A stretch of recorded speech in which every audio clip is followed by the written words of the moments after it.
Sudah kembali di Rumah Pemilu, hanya di Kompas TV Independen Terpercaya. Saya masih ngobrol-ngobrol sama perwakilan dari generasi Z yang kemudian kemarin juga inisiator keduanya dari gerakan Pesta Kita. Ada Dino Ardiansyah, kemudian juga Rian Fahardi.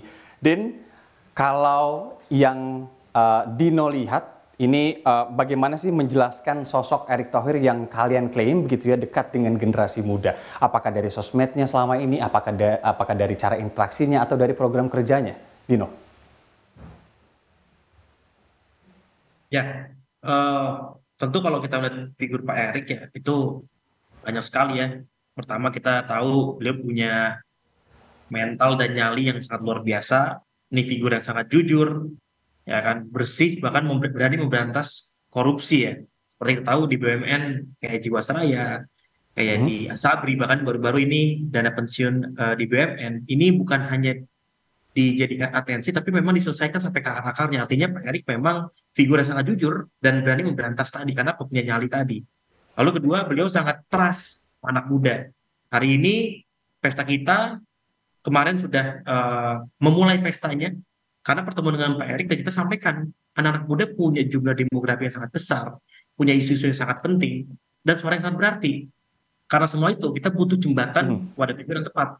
Dan Pak Erik tanpa bertanya siapa namamu, siapa orang tuamu, berapa usiamu, beliau percaya, trust. Belum lagi kalau kita ngomong di BUMN, 10% lebih itu anak muda yang mengisi ruang-ruang pimpinan direksi dari Ya. BUMN. Artinya memang membuat ekosistem itu. Dan terakhir, beliau konkret gitu. Tidak hanya Mhm. bisa berwacana, tapi bisa bekerja, bahkan bisa berprestasi. Dividen terbesar di BUMN, ya tadi, Oke, 80 triliun. konkretnya itu ya. Akhir.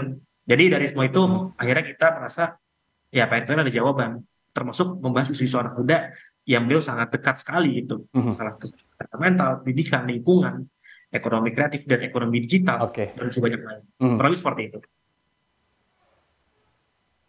Oke. Oke. Rian, terakhir, singkat saja mungkin bisa disebutkan kepada kami dan juga pemirsa Kompas TV kemarin ketika pesta kita, apa keluhan-keluhan politik yang disampaikan anak-anak muda kepada kemudian calon pemimpin nantinya, mungkin ET salah satunya, kemudian juga apa harapan terbesar anak-anak muda yang kalian kemarin sempat tampung begitu? Oke, setidaknya saya menganalisis dua hal. Yang pertama, hari ini kesenjangan atau political Mhm. communication gap antara pemilih muda atau orang muda itu luar biasa besar. Artinya, kita ingin mencari sosok yang benar-benar mengawal isu-isu anak muda. Saya tahu yang berhak memperjuangkan nasib kita ya orang-orang muda. Mhm. Tapi beberapa kali kita kebentok dengan gap-gap itu. Ya, Gap-gap tepat. ini saya rasa bagaimana kita meruntuhkannya dengan memunculkan figur-figur yang memang mendengarkan, yang memang peduli dengan isu-isu anak muda. Dan saya rasa lewat pesta kita kemarin itu bukan hanya ada pola komunikasi linear aja, tapi resiprokal. Ini yang hari ini kita butuhkan, pendekatan dengan Oke. basis komunitas, yang Ya, dimana ya. ketika ada calon pemimpin yang Pendekatan mengedepankan dengan basis komunitas. memilih itu. Mhm. Ya, ya, ya. Terima kasih. Terima kasih banyak Rian Fahardi, kemudian juga Dino Ardiansyah, perwakilan generasi Z yang kemarin juga sudah secara konkret menginisiasi acara pesta kita dan juga kemudian secara konkret bersuara.